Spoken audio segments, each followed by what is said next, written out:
no nsia desimama ya mamu nyina to omemu nsam ne ama ahodo so de ayensa aka ne yabo ano enwumre no nsia ka sebo ayede bremu yi utie free peace 104.3 from so okay 101.7 neat 100.9 nemi ansa wose pass abeka dance na kra enweti hello 101.5 FM wadum kumase Ghana mantem yodinsia 16 ratings na baby akasebo etagu onmu a eya kasafidia baako be seduesia ne etire yakwama no ne abeseduasa afei peacefmonline.com ghanatoday.com nso abode yetiefo kwa ombenya bi akan na empanisi aboso ba na majapa yenti die di kasebo ne mu akotene bi ni mampanyi abediache Dr. Mahmoud Baumia edi atu dwase nei ye na mabodie mu nyansape esua na afi abefo kwantempon so ene ede toto Ghana sikasem. The countries that do well are the countries that are driven by science and technology. And so we must strive as a nation to build a country that uses science and technology. Amai so for Ghana yesika samni adwadie ehon totoye eso wode abetu dwa ese afi 2021 yenso no aban ede atu dwa se ayafia yede beye Ghana kwan. From January to end June 2021, routine maintenance was carried out on 11,174 kilometers of trunk road network, 5,389 kilometers of the feeder road network. Ranking member of that finance committee eso ewo mrashebedwafie Dr. Atoforsen ede atu dwa se sa mid-year budget ya so for hisika sam so de betu dwa no bibi fufuro bia enim. That is not acceptable as against capital expenditure coming down. If you are to look at the budget statement, in as much as we spend 6 billion on capital expenditure, we are spending 15.5 billion on interest payment. Papa bi a ono ankasa na dwuma cheso woni bibi edie bro ni beka se businessman ya eye akuapem okugwa okofa akantwuma bi ma baba we ka se woni ne ntena biem to kohwe asede egu no so no emfie aduonum nan no wanya sabre ye di asem na wie ebua ne se wonkoda afiase emfie nkono na adwadifo a womo eton aburo enso ede adesade eto aban na nim se womunim ne yekoso a aburobuo ehwiri kosoro santi aban entwinani emehwe won afie de aburobuo aden pa sansa fe aburo koso last year kwekwa 2.5 afie do 5 million ebi 4.8 uko praso kwa unya bi nto Abusiafo wei ene sankaya hodo na anwumre ya bobo ne nyina no esi nkonwa ede bremo aseda nkoma anwumai ayade kasebon mu aseda ma Osons Kamis womunati Osons Kale Capsules abedan ya efri titentri di besinde ubeye aduma na watumu ni nyina wonyare na wada boso ni bekwa wie ya wode nene afimu no mfaso bebre mepachawo ye secret ya ba akope eye Osons Kamis womadua ya friend say Osons Kale Capsules no eno na maya ahoden a yetumi ya aduma enya mfaso bebre MTN trese se wonim star 175 asia wo ye wadefo se wonim star 1755 has no a wo ye wadefo sanse bibia wo betumi aye wo so enhunya se wo betu America kwa ha wo sandiska wo di betu accountum wo tua wo bills ni nyina wo betumi aye e wo star 1755 so and to us we there for you everywhere you go. High Sense Ghana wasake kan hu abia every July that toswe dionisia and a promoting no sase and what dance dia yo bebre to America na ko ni showroom bia na kwaje wode sabre de air condition and what it is was said ye beya obia benya mframapa na agbo no ho obetumi ada sound mind and wonti to America ko High Sense ye dosio bia na kwatibi aye papa Jamadu and Sons ana wate bodies organic apple cider vinegar ediaba na boas yesie ni pedua ne kama na afa vitamin C eno nso ma immune system ni nya ahoden akutia nyarewa mama rain fi say ensonson duro ni de eya ba ko pe your friend 1 + 400 eya ensonson atamfo Daffodils Health and Beauty at the Ohima Feminine Mr. Ediaba. Oba fitiri komu wa nyina eyi free wasiasia wakama entibema no ba eni tie nkwa ya freno Ohima Feminine Mr. Yasai wo Daffodils Health Glow Shower Gel ya didare.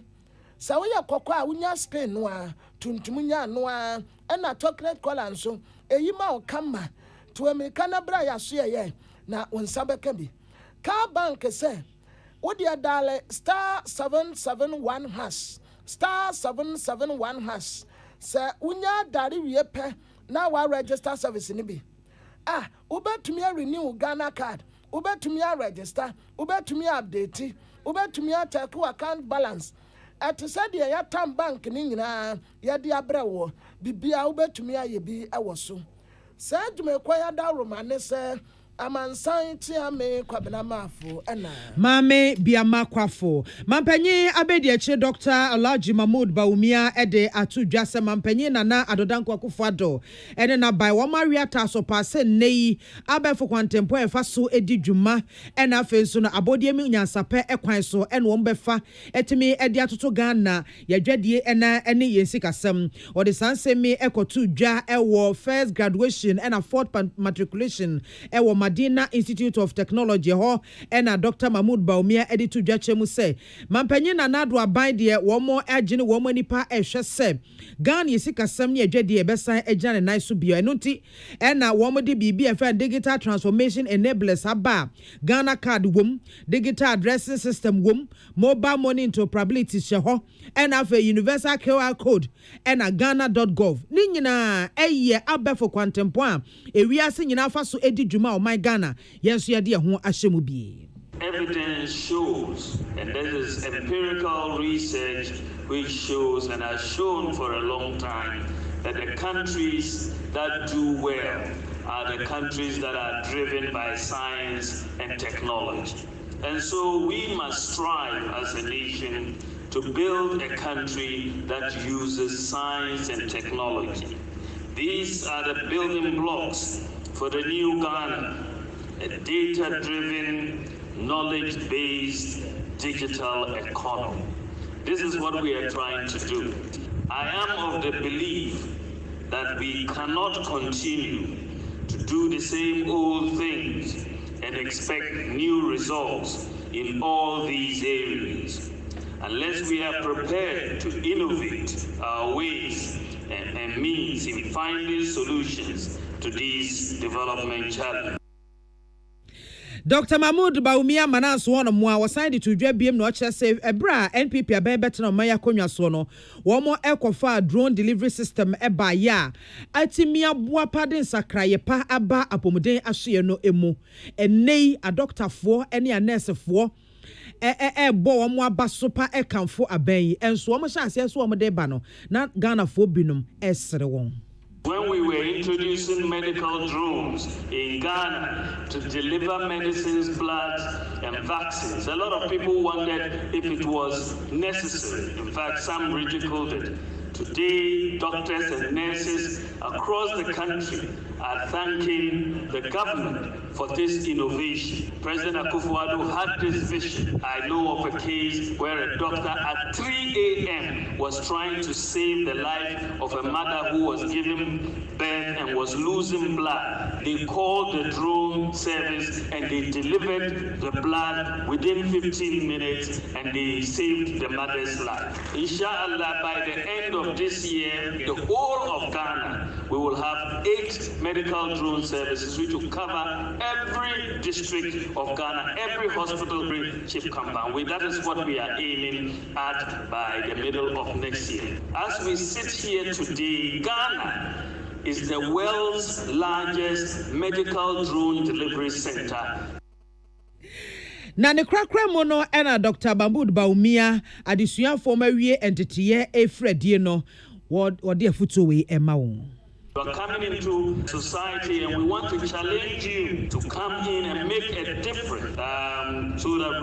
we can change this country together. It's not about talking, it's about doing. And we are going to work together to change this country. Your faculty, staff, parents, and guardians have invested in you. Make that investment count. You have the choice to work for yourself, team up with colleagues to establish your own businesses, or join the workforce. Either way, face the challenges of life confidently and be courageous to seize the opportunities that come your way. Discover and live your purpose and draw strength from your Creator. Be humble and respectful, and remember to give back to your communities and country. Become worthy ambassadors of the motto of MIST, which is learn here and lead everywhere. Any I want to see ye Mapenya Bedi Dr. Mahmoud Bawumia and semi and century Pius Bay Dubanson and a buano by. Na ejabo ejanya ba bedrewi. Sika samso afo kan wofori ata komra sebe defie. Ana wade wo manyi their friend say media budget review. Na media budget review no ene say sika yeta ase ebedi no afie no. Ena wokobu hu akonta se yatumi adi ni nyina anasa balance ka wetire sa balance ka wetire nso a yade be yade yen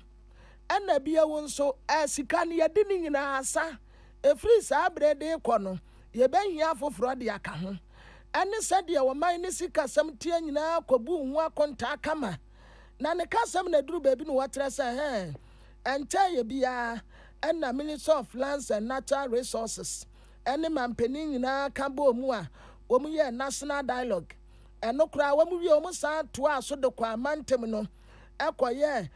regional dialogue wo wa na ye small scale mining ekwan pa ye befa so a ye betu fam agudi a enkosa ye asase ne yensu ensuwa na sikasam so afo tire mu a sa bre o mu de niama eba betoto akwan mu na o manya Womua ebetu fomu agudia wa kwampaswa womu nkwankwa sei omeye japadia woduma nkuma edi adum yen no. Of Lands and Natural Resources, in line with the President, has held a national dialogue followed by 2 regional dialogues on small-scale mining. Following this, several measures have been put in place to build a sustainable, viable, and responsible small-scale mining industry that protects the national environment. The Ministry will beef up the personnel and other logistics of the Inspectorate Division of the Minerals Commission to undertake strict monitoring and enforcement of our mining law. The Lands Commission has commenced the process of regional education and sensitization on the New Land Act 2020, Act 1036. Efforts to protect forests and recover lost lands have included Green Ghana project. We saw the planting of over 5 million trees on June 11, 2021, the Green Ghana Day. The outright ban on the harvesting and exportation of rosewood and the declaration of forest reserve in red zones for mining. The ministry also has a program for alternative employment and livelihoods, which will be rolled out soon. Na enuatina sikasam so afo esanto aso se aban eba be pa tumedie bi ho ntuma wo na wote ebekwa akwese mu no na ye National Alternative Employment and Livelihood Program na sa adwumedie o mo ba be pa ho ntuma yi womu ana womu tu fomo agudi a na nya kwampa so a operation wotofo ese womu niama no en womu be ya sa adwumedie ya mo womu sade be ya wonum benya adwuma ye. Part of these efforts, the program will be anchored on 6 main interventions, namely national land reclamation and reforestation, agriculture and agro-processing, apprenticeship, skills training and entrepreneurship, responsible, viable and sustainable community mining, mine support services and community enhancement projects. These initiatives will target mainly illegal miners displaced by the ongoing efforts to sanitize the mining industry. Government recognizes the need to protect our environment just as it finds it necessary to provide alternative employment and livelihoods for our compatriots who inevitably fall through the cracks. Speaker, initially this will be in the Ashanti, Eastern, Western North, Central regions. We are determined to ensure the responsible or sustainable exploitation of the lands and natural resources of our country. Na edru energy ɛna sikasɛm so afoɔ ɛtrɛ sɛ COVID-19 no abɛha adwene paa nanso wɔn mu yiri wɔn ho. COVID-19 pandemic has amplified the campaign for transition away from fossil fuels. Given the prevailing sentiment around energy transition, there's a strong possibility that Ghana may be left with stranded assets unless we accelerate our exploration activities and develop a homegrown strategy to extract our fossil fuel. As such, GNPC is looking at opportunities for its subsidiary, GNPC Explo Co., to acquire such assets and become an operator in its own right, to ensure the expeditious development of our hydrocarbon resource. GMPD has already identified some major potential acquisition targets of offshore blocks and has entered into discussions with the shareholders with an aim to acquiring controlling equity stake and eventually becoming operators through Exploco. We shall always come back to the House with any agreements once concluded. Na wononyamfo kan wofori atasa to aso a watere sɛ United Nations Sustainable Development Goals no womani so ade hunu ba ko ne se yebetumi abɔ yatenaye yabɔde nyina ho ban na da tintirima nso ba womanya ho mfaso bi. Partnership with FBOs has directly and indirectly benefited over 46,000 and 100,000 trainees, respectively, in fashion, catering, cosmetology, electronics, soft business, and managerial skills. Efforts are being made to roll out the next phase by end of the third quarter. We continue to count, Mr. Speaker, on our SBO partnerships to sensitize and ensure adherence to the life-saving mask wearing, social distancing, and enhanced hygiene protocols within our community. Wei aye wononyamfo kan wofori ata enana woka enkabom tumedie partnership wa womude ba bema enkofo ntetiye eba no ade pam aduane noa cosmetology and electronics entuma nkuma soft business ne managerial skills ne ade eno no water say nipa ba say 46,000 ade kwa 100,000 ena ebenyamu mfaso afei COVID-19 ya abeyi eniama aban de atutu akwan mu ne sen.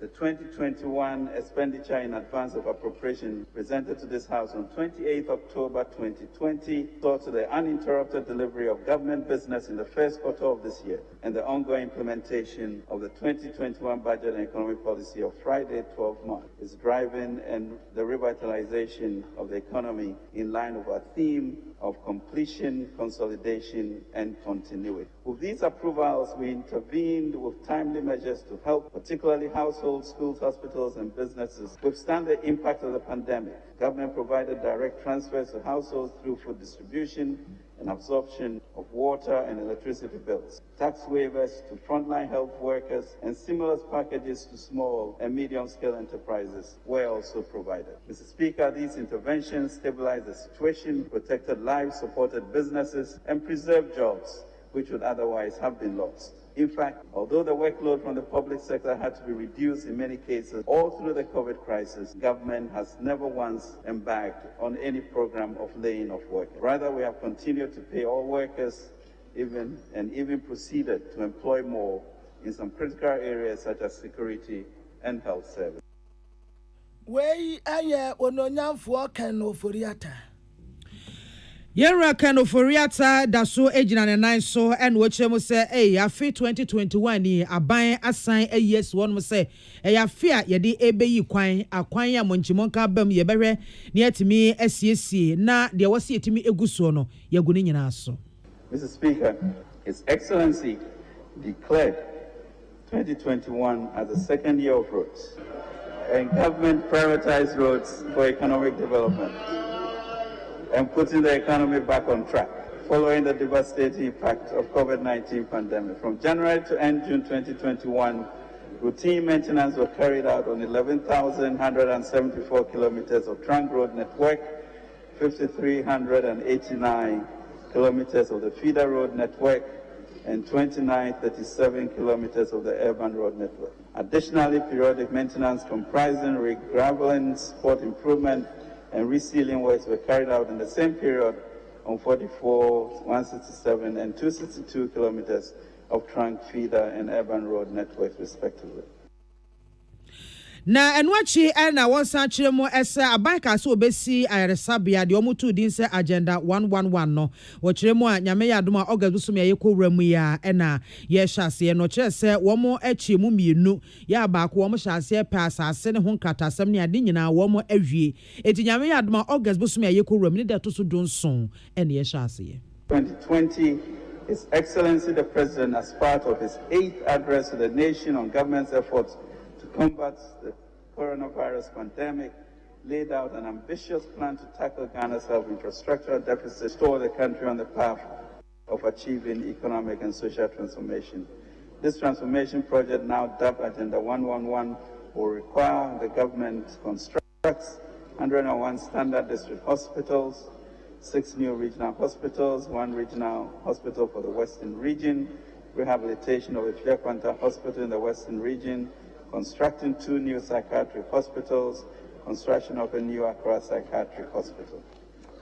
The objective is to use the local teams comprising of Ghanaian consultants, project managers, and construction firms. It is envisaged that upon the successful completion of Agenda 111, Ghanaians across the country will experience a marked improvement in access to healthcare. Na yera kanoforiata etwaso na okoka National Cathedral ho asem no che se nyame ya dom na nhye omde agu akwam no bibia ekosenia etiede a ene March bosumida tusu ensia na che se ada no Ghana ye de kai ye mfa ahodie eda afi 2024 ena chesi ebewi a ye bebia no enti no said ye beboa na National Cathedral no yetimi esi ne 10 so enti no wo mo akwaje code bi e de free telecom foi honomo ya chese ubo 979 pepepa na no Ghana ni bia ubetimi atua bosome 100 Ghana na ode aboa National Cathedral no. Work on the National Cathedral is progressing speedily, and following the program of the contractors and with God helping us, the National Cathedral is expected to be officially commissioned on March 6, 2024. Upon completion, the National Cathedral will provide a sacred space for formal religious activities of state and symbolize the enormous contribution of faith to nation building. Mr. Speaker, this state and church partnership envisaged by the President to develop the National Cathedral is on course. An initiative, the 100 CDs a month club, also dubbed Kitwe Biare and Swat, will be launched by the trustees of the National Cathedral on August 12, 2021, to give as many Ghanaians as possible the opportunity to be part of the history to build the National Cathedral.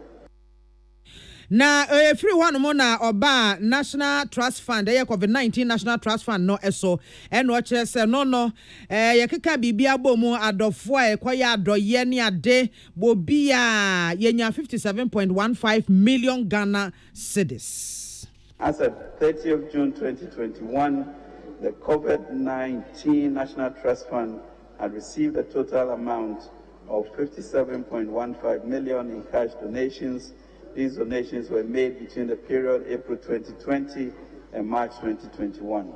As of 30th June 2021, the fund had disbursed an amount of 52.5 million Ghana cedis for various programs as well as procurement of items. Mr. Speaker, the COVID-19 pandemic has forced Africa into a liquidity crisis that needs to be reversed. At the just ended 2021 Africa Development Bank Annual General Meeting in Accra, African finance ministers were in consensus that the current global financial architecture, which was designed about 75 years ago without Africa, has become less responsive to Africa's liquidity and financing need and is no longer fit for purpose. Na yera kanoforiata sign to us so eno chechem se Ghana eka emene yen no wode toto yen GDP ho a na de gunseni ani a free 76.1% ye December bosume no awie ye wonfiempi mienu ene aduonu mu ahwiri akosi 77.1% ye June bosume no awie ye ewafi ya emu na no ena wode sanchire mu nso emaye wo ho. The total public debt stock as a percentage of GDP increased from 76.1% at the end of December 2020 to 77.1% of GDP at the end of June 2021. This stock includes the financial and energy sector bailouts. Excluding the financial sector bailout, the nominal debt stock as percentage of GDP is 72.9%. The increase in the debt stock was mainly because of the Eurobond issuance of April 2021, COVID-19 pandemic effect, contingent liabilities, and front-loading of financing to meet cash flow requirements for the first half of this year. Na ne krakra mu wa ha no na yera kanoforiata editu dwachem se covid ne de in fact be ha adwene pa na ye sha ase yafe 2021 yi mu abesi free match bo somna to so enum bande na chese ba form afa die afere ye hunu ba bia sa delta variant ni free a wono no ba ye July bo somna na to so aduonu enum na chese COVID cases ya yensa akadie eni edutwam say nipa 4,983 ena yade ni bi eti wo mu. The loss of human capital as a result of COVID-19 continues to be devastating. The reported steady decline in weekly average infections, which stood at 379 by the week of 5th March 2021, was sustained to 60 cases by the week of 20th June 2021. Since then, however, the detection and spread of the Delta variant has largely driven up reported cases. As of 25th July 2021, overall COVID-19 infections since the first confirmed case on 12 March 2021 has reached 103,019. There are currently 4,983 active cases, 97,213 recoveries against all efforts. 823 persons have died due to COVID-19 over the same period. Any awoti ye your main photo sound for Ken Ofori Ata. Na ebra wononyamfo Ken Ofori Ata ekenkai. Media budget review we ya pe enansam trefo ebopini ye na ni omo saka no kane eye ononyamfo Samuel Abdullahi Jinapo or ye Minister for Lands and Natural Resources ena umu bisa ni so ononyamfo budget unwu ni se no so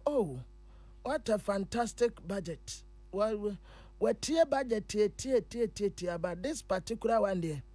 one said dan tie ne sasoda emu de pa se niema wo de atoto akwam ni ahota enam kwan so a eba budget no ye de quite clearly will meet the aspirations of the Ghanaian people. In his own words, he recognizes the ravages that the pandemic caused to our national economy and the difficulties brought to livelihoods and employment. And quite clearly, you can tell that this year's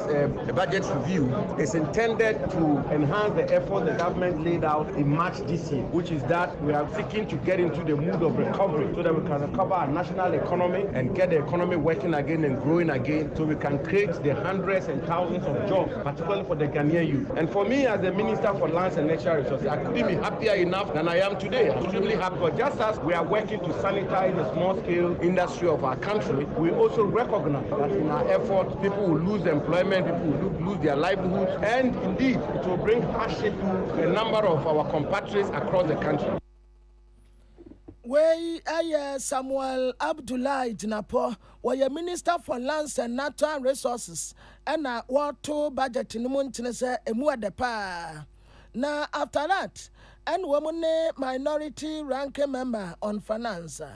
Dr. Kesa Ato Force na wasaya mrasebedeni, Emma this year war ituma kuenyane siam. Ebisan se honorable, bayet no etisai, and what's it takai, ya wa fan budget mo kan ya shale nyim ma ya ma minim dade kwa no ba kan campaign baby kadai That is not acceptable as against capital expenditure coming down. If we are to look at the budget statement, in as much as we spend 6 billion on capital expenditure, we are spending 15.5 billion on interest payment. So you will notice that capital expenditure, interest payment is more than twice how much we are spending on capital expenditure. So you see where the debt is taking us to. The accumulation of public debt under this administration is really not acceptable. And I would have thought that this government would have announced measures strong enough to contain our debt accumulation. But sadly, they said nothing. That is why I'm saying it is hopeless. It does not solve the problem. It's a missed opportunity, and they are driving this country to a ditch. Nipa ewu a ose hwe ne se na wo wo no nim so obefe ne se what budget we a hopeless budget she be anim we ye ononyamfo kese ato force na enu achi na Yira Julius Jima or your financial accountant a tax analyst ono so ebo aban na baso pa se onam ne photo sanfo so de akomasika ho tutue ababetu dwa na mmom no obo na baso kese pa se wansan amfa eto foforo amehihemu ebio wo kyese aban yahunu susuanso obo ne covid de abre enwuma ahodo enti ama kyese bibia ye bia so o man sankrankra ne nyina ate akofom enti wo kyese emfiempi mienu ene aduonu ba ko ye mu akomasika kese pa na aban de bae no odi kan de eto toto so nti ompese obeside bio atoso na de ahokyere ene ahoyehia abrega na fo enti obo Ghana fo abaso obo aban no abaso 2021 main budget no aban introduce 5 taxes enti na just say this review no so Sunday new taxes but there na ye double slab already na COVID-19 at ground ejuma bebre nkofo ntimi produce the manufacturing ntimi and do omo production peak individuals are omo yankranko ejuma nso bebre na ye lay omo off or create that enabling environment for businesses to thrive and to say business thrive here when na buy betimi aden enya taxes na come be buy ama businesses and thrive omo ton ade ye nto omo ye ejuma fa nkofo nso eti omo council bebre na ye lay omo off. It's not just a production and so there is no way Abameka say or Babe introducing new taxes. Na Yira Julio Jima ne kwakra mo no de eto dwa sese aban ni bibia obeye se odinani ebeche bebi ufro a obetimi enya sika efre na afi kwanfofro obetimi afaso na watimi ahwe se eto a ewo hodada no a enkrofo ntini wo mu entua no obepe kwan bi so na wafa agege sa ato ni nyina se de beboa na epia yesika sam eni adwadie. The taxes now, the taxes are the main source of government revenue, and as a machinery are buying to make the free amount for honor. And tonight, as I was saying, buying to share the other sources. So one tax, while introducing new taxes, what are the other sources are binding in the trade? How be are raising the needed revenue to meet the expenditure. In the other sources, and then as I say, I was buying it to me a share. A said. ABR already taxes now or na ban be ensure compliance or be ensure anything. If shall buy ABR project are embarking on digitalization, NHI card number, they say Ghana for no do na register in terms of data improvement. They say you are linked to the 10 numbers, you are link it to the SNET card. In Ghana for do na as they say na beba tax brackets. And so me monitor transactions are Ghanaians it's me on the daily basis. Any awoti a financial accountant and a tax analyst or Julius Jima or Nian Central William Gento in a din komu. Na sa nanse Ghana fo amukọ edwaso amukọ pe eburo atono. Eburo ho ayede pa wo twehwe eburo akira kwan kura unya bi. Ena kakra bi anso a ubenya no etamene bua ye tadema wa buro hu no anya asam ketua na ye nua Samson kwame nyameche ewo kumasi dum ena todifo ne trese wo mukura wo hu bida na bebi eduro ne de dabi tise aban bem aban amemu a wo ntumi na senti o mu kasa ne se afia temu no eye 2020 no se wo kọ edwaso akọ akọpa eburo ato a rubber ya te said you turn bag na ye 250 Ghana cedis ya unya kwa no ebronie okwa ebronie enai sa 250 Ghana cedis no ni ye turn sa time no and ye turn 450 Ghana cedis e de kwa 500 Ghana cedis ebro bua ye den pa na no bua no ya de kura mpa na nka bi wo hono mu a enkanya hawo beti unye eburo ni bikura ento na enu na tedifo ni bi trese ya ubisa se eburo ni wa ya see ye won favorable weather condition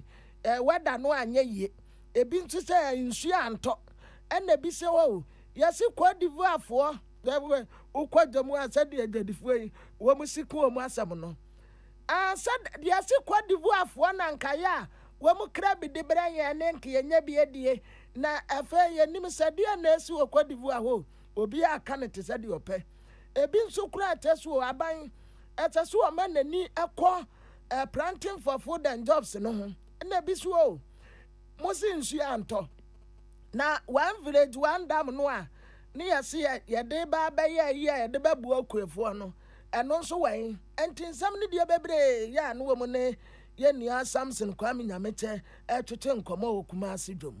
Afia the abroad in pa. Sans affair, a broke course last year, 2.5. Afia do 5 million, a be a 4.8. Who called Brazuka when you've been taught? A been pony won't pony water, the boy boy in pa. But if you say, Sonny Anton, I'm a bonny boy in Salam Muno. A phrase, and then what to ranch me to my Ghana. No soon talk. Kakra phrase, nya I think ye didn't hano. Burkina for in jail for ever sesako mukuru mukudi. It's a ma a bibaya to be suba monto. Sans a boy do or bar was a tetebuana or deba. Or babano, esse, a buona cosro. Tiasana only an intiminto. Obo beto dua, what to be answer. You should be 5, you should be 4.8. Say Bonnie a boy, a ton of 4.6, it be a 4.7. It's one China sana, who are alternative. They say bargain. Ejina 5 million 4.5 so ekuafo no mo ba ye bisa omo no omo say afia bro no mu edua ye no wo mo anya nsu anya dai enwuso nti abro no eseyi nwule nim na esa ase so aba so no aburo mu no ni jefo no do mo ka besi ho ka esa ba ha enka boto kra ye 1.5 enka boto kra ye 1.5 we ayeye nua Samson Kwame Nyamekyɛ ɛna no wani wɔ mu atutu nkɔmɔ yi na ayi mes customers no ankasa wɔ mu nso a wɔ mu ɛtɔ aburo ni bi nso ne same ɛkasa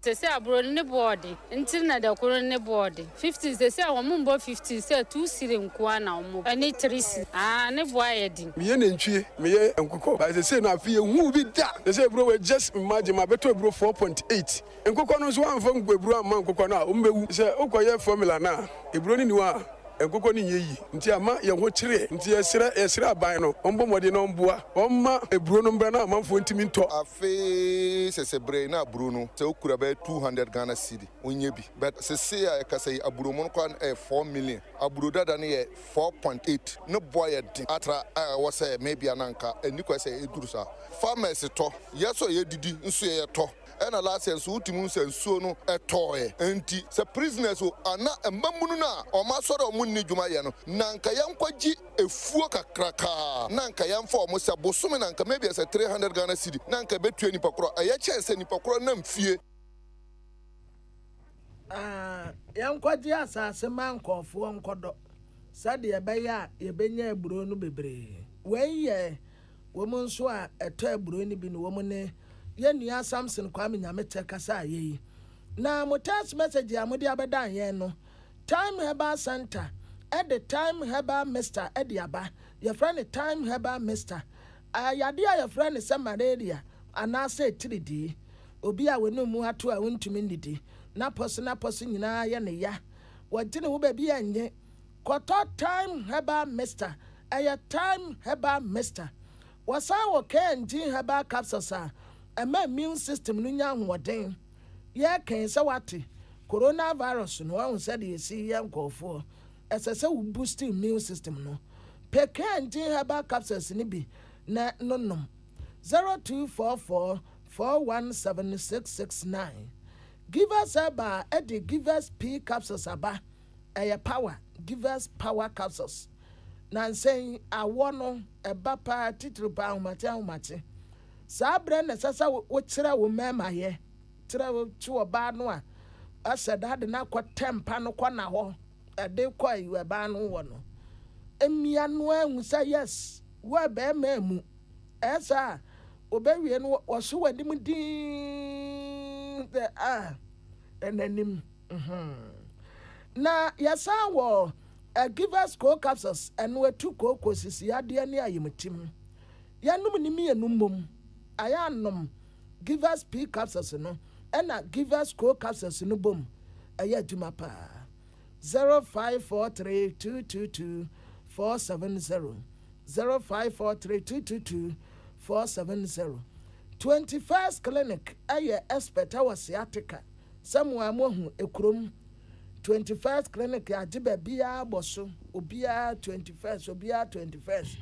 yɛ kamfo ade papa ɛna de ama mo sciatica no nye obiara na onim yɛ wobɛkɔ bɛ onye aduru hɔ no mu apɛ deɛ na yɛ me nan kokomo se da wɔma me nye operation ɛno aso ɔpaapaa wo nan ho asa bewie no wapadarize wo fa kɔ 21st ɔnyɛ hɔ no kama man wo sɛ afɛ deɛ made me ho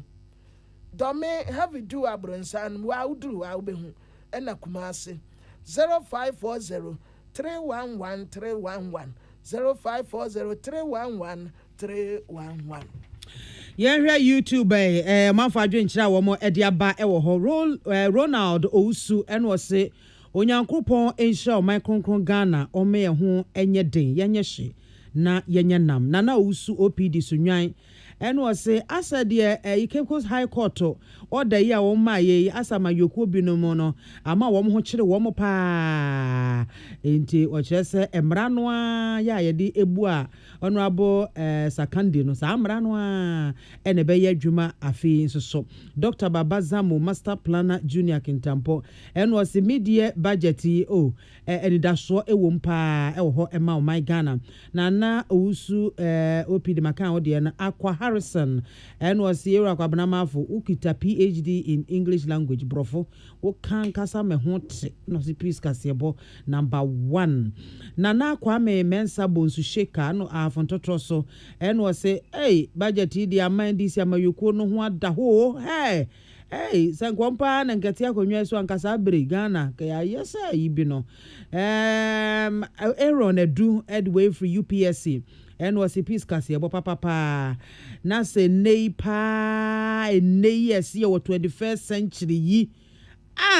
na ba ko hwe na nipa da sani ene sabe moa ena wo mu nyina no tua nsuo ma wo mo enum ne se ye fra ye ho so ye o man twa Crispo fufuo ene was peace FM mo ye Ghana's number 1 na sa papa yi a ne mpesua se ontimi mfrɛ no ho MPB mu no was said Nicoto Fiasi in Fiancono, and nine Fiancunusa, and your move being Cajon, Foster Coffee, and also Chia or Shay live, Ewo, Emmanuel Mensa, and was a piece cassia, bought papa, Mooney sides, oh baby, I was watching live, a free Dubai, a kiss me, say we be quiet, and was a mampanyin anado, Akodana nado,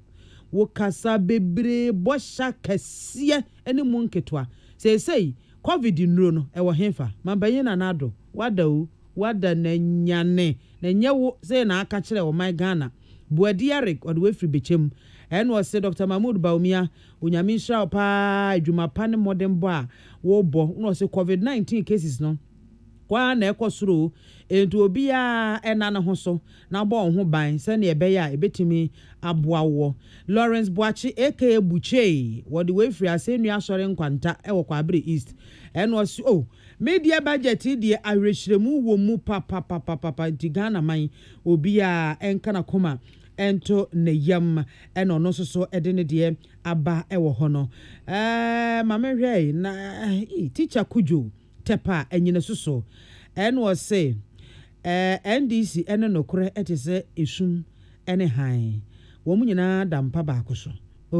me obi Ghana for enye wo mo eni kura Abdul Karim political speaker Wenchi Zongo en was media budget review no eye kama ejina nice pa na Ghana my mom ye mompa ye emfantai aban no achi se ne ebeya ne nsa beka akade a wode ebebu omeyi na omeyi etimi akọ nanim pa eno no so edene de abewo ho no ma mempe ba akubi na memfa ensore so na fe yenko kohome so agi Chris en was sahwiman ehia mpuntio wasi ya kachi papa empuntio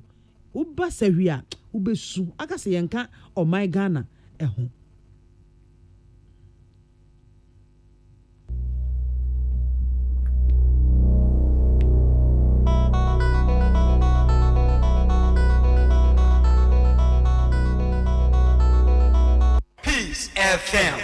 Ekachi. If you're right, maybe I want to hear her. And that's what be if you are with you, Bosumi, me want to rent to say. If you're right, 40 Ghana cedis. If you are from Mubati, 80 Ghana cedis. Hey, Sandy, Mabu said, if you are Matia, between Betty Mumpumo, and with the Coswina. Now, this way to drink the dead abbey. Someone of my Elchan when you that bay and I will crowd better too. What to make us say be a few of our Shebra, and me and Chubby Kramanoda.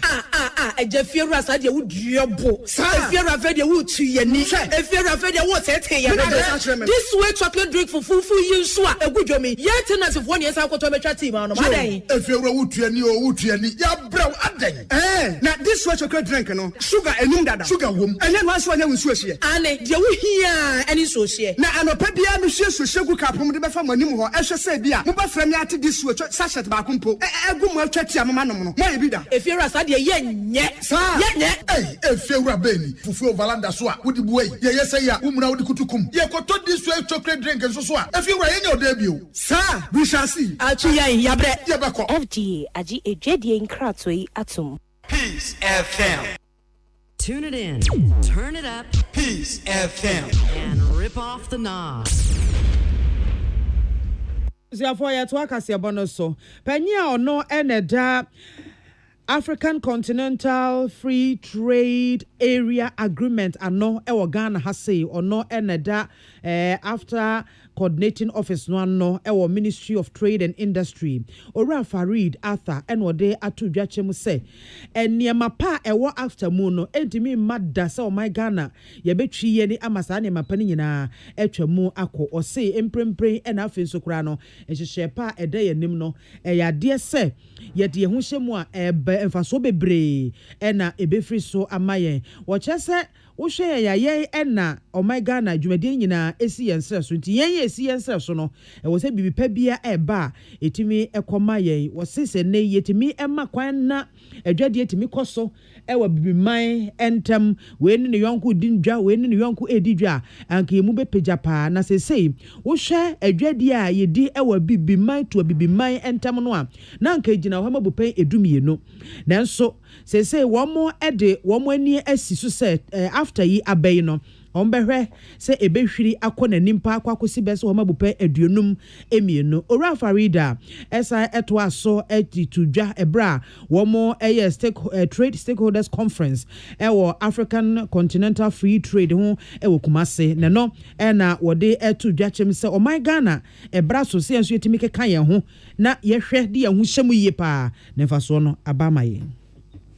Ghana must put its best foot forward in order to ensure the success of this project, both at the continental level but at the local level. It means taking some very difficult decisions. If we were not leading this process, we may not have been overtly committed to take it. But the good thing is that we happen to have had the president who has indicated at every step when he offered to host the organization in Ghana, and subsequently at every step given that political commitment and political push that encourages us to go on. Ghana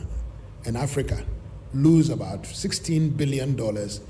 in commissions on these transactions alone. So it is important that we are able to find ways and means of settling our indebtedness and payments across the continent without engagement or dependence on the third-party continent systems. Eni awoti penya on da Ghana after coordinating officer no was so hwe adwade ni mfidu nyuma nsam so Ora Farid Arthur na nwachi na director general ya oda National Development Planning Commission no Ora Kojo Mensa Abrampa enso di tu dwachem se sabe ukọ say yenkrase amemo no mu a MMDS no ai mo so mo fa mo ho nhyem papa na mo nyine mo ani hwe ade bi ebeye akwansidie bia se mo ntimi fa mo ho nhyem after no mo no mo betimi If we're talking about agenda for jobs, it must begin with us. If we're beginning to talk about transformation of our production systems, it must start with us, the districts, the municipalities, and the metropolitan areas. It must change the way we plan. It must change the way we manage our resources. It must change the way we implement our projects. And that, we think, is a dream worth sharing with all of you. And that is why we are here. We have to ask ourselves, what are the systems that we at the local level can put in place to support this process? Who are our key stakeholders to be able to pursue this? Farmers, women who are doing a lot of the processing, the youth who are in training already, obtaining the necessary skills to champion this, to sustain this process. And finally, to look at how we can sustain this. Any Director General, the National Development Planning Commissioner, Noyera Kojo Mensa Abraham, Panekrakra Mona Economic Advisor Ma. United Nations Development Program Economic Advisor Ora Frederick Mugisha ono so ede etu dwase ho akohia se enwuma nkuma ne ade na wo mayimo no akwanya aba efree after mu no wo mode wo ho ebeshem. If we are looking at the benefits of the continental free trade area, we also have to think about the investments to make sure that we get those benefits. It is everybody's business. When we think about trade, some people continue thinking about Ministry of Trade. But UNDP is a development agency. And we are here because of the value that we place on the continental free trade area in terms of development. Let me also say that NDPC, the way I understand its role, is responsible for development planning as well as development management. United Nations Development Program womo futu for fasika semni adwade ho Ora Frederick Mugisha ensemi yen sentreni Samson Kwame Nyameche enebo anobai. Na management ya womo Eastern Regional Hospital metre Kofodia Central Hospital ana womo tese Dumedia womu diwo ayasabia ho tesebia womu siesia ene womu ye meetings ya hodo nyina womu asuspend sanse COVID-19 okọ ho no a apagya pa na clinical director wo ho ya wasan senior surgeon ema ayasabia no Dr. Foster Mponza Menu en wacha se ho akohia se womu be kura COVID-19 ya apagya ne homene so ewo mpotem wo mantem no so kura nya agro sadia Ghana Health Service for si gba amane no ekosoro pa 4795 ena nipa 85 kura to ananan mu wanse do enti akwakoye nibresem wani enuama kela krofi tete nkomo no de asem etuja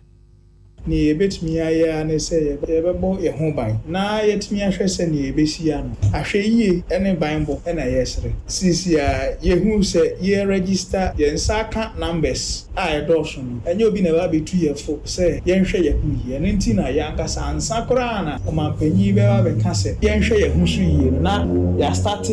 put in measures a ebema etumi ama numbers no abafo yare no abafo emu e de hwe ni mbasisi a numbers no kosoro no na yasen biebie ho nyina free say baby a ya assign for treatment ankasa na ho no mbe ye ma nti na wo say yekobie baabi foforo a ye de ayarefo no bukako egu ho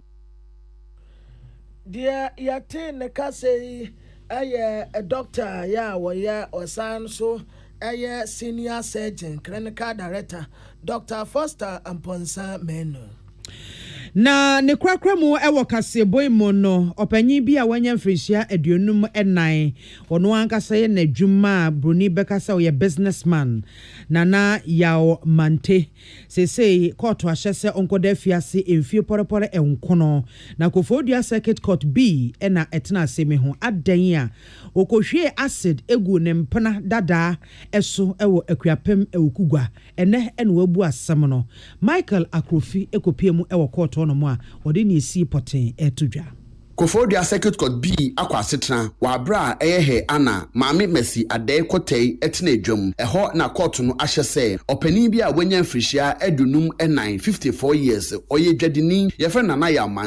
amanti onkoda aban kokumu emfie pole enkono ene ekire busumi enum esanse waye nyamnasem opani nana ya amanti a wanya mfrishia adunum enan wakohwie eye ewudura yefe na acid ede agu ne nkanchima dada na ase ne mpena dada da wanya mfirihia adunu mienu 22 years ene ne maame so ewo akuapem ewo kugwa na opani osan eye eja ede ma eye district chief executive ananse abankrachi pani bi ewo apiemantam ha ode akohwe asedi ede agu abayo a wanya mfirihia adunu mienu ne maame eso wo afie twemu bronya bosomenim ena okodi sa nyamna semi wa bra abayo ya one ne twempena kire se wagya no opani ehwe asedi gu eye abayo ne maame so omo hyehye epra yie pa ema omo de omo kopie tetekwashi abayo asabia wo akuapem mampon antintam ena wode omo kopie kolebu eho ena doctor fo na animdefo ehwe omo ma nei omo ho ya ye de omo abafie na court ekọ asetena no ohwe papai ensem bebre ene niema waye ansa na womu si ginan ahye se papai enkoda aban kokumu enfie polypoly enkono na yemfa bosomi enum enpain so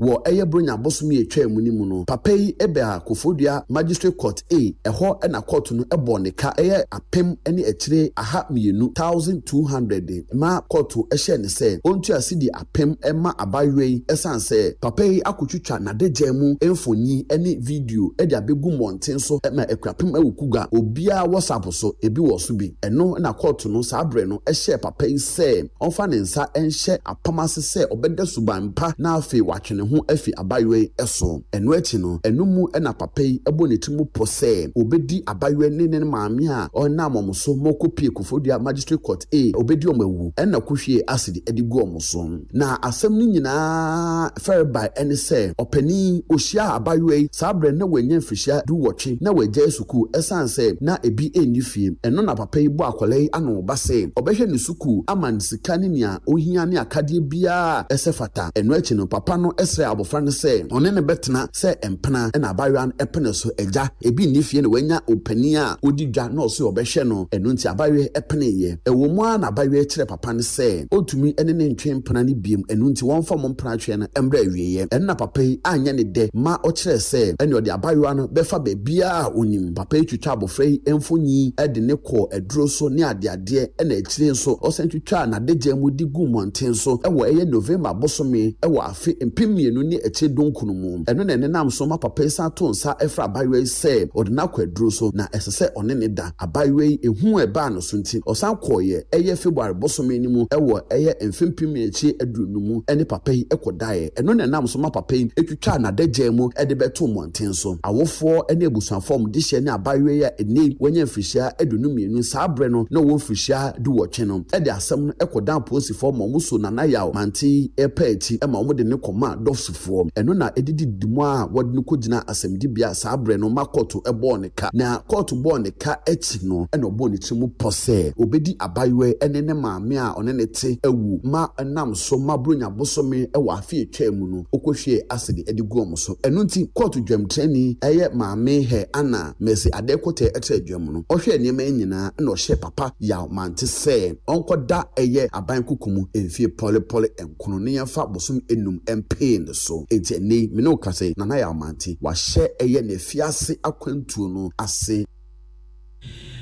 yen century Michael Akrofi amaniebo enaote no na motas message ya modebedan ye no aya time aba center na daruma or the time aba Mr. Etumaradia fever wenum watu a untumi ndidie ne honam yawo nyina ase kantin aba capsules ma meal system ni nya ahoden ya will give us herba or the give us P capsules and give us co capsules aya atonimi enu bom very effective 21st clinic pena ya expert was sciatica Womu ada Roman ya the test message abaye. Kwa mama mefa mienu entwam kwaku nipa ede way free awutu breku ena o se maintain ye mabias yo Ghana mo adwen se COVID-19 no eni ho ahu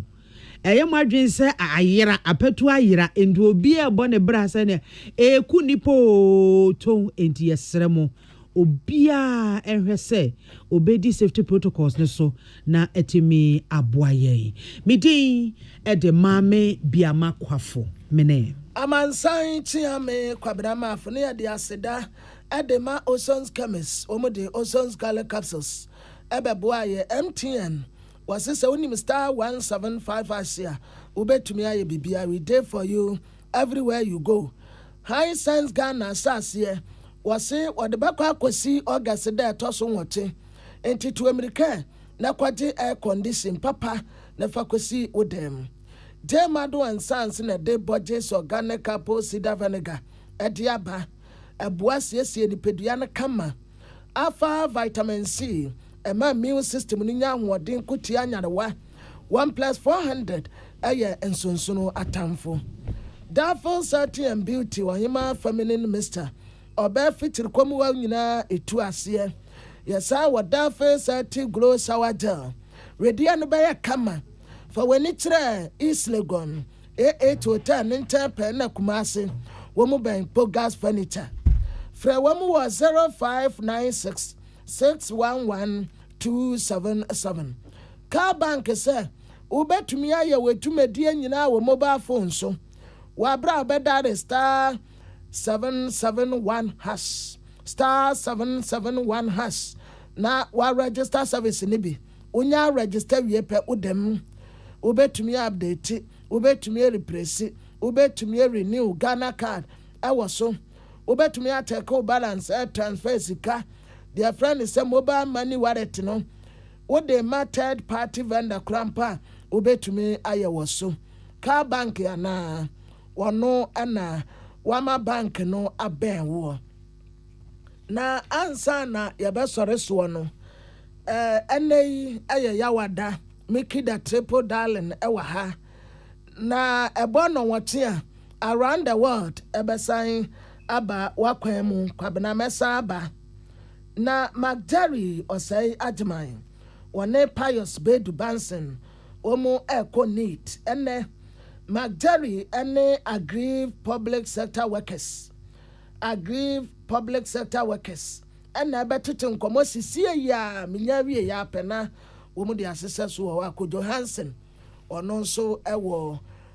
OK FM na ansa na no mesra munya so ɛma nkae bɔ baako yi aye 1 week celebration bi ɛba so na no na wɔn mu ɛte eyipa so na oduro apentenya a wɔtɔ so mmienu ɔyɛ krontihene ɛwɔ Kwawu Aduamoa na asante safo a wɔtɔ so mmienu ɔyɛ bɛmuhene ɛwɔ Kwawu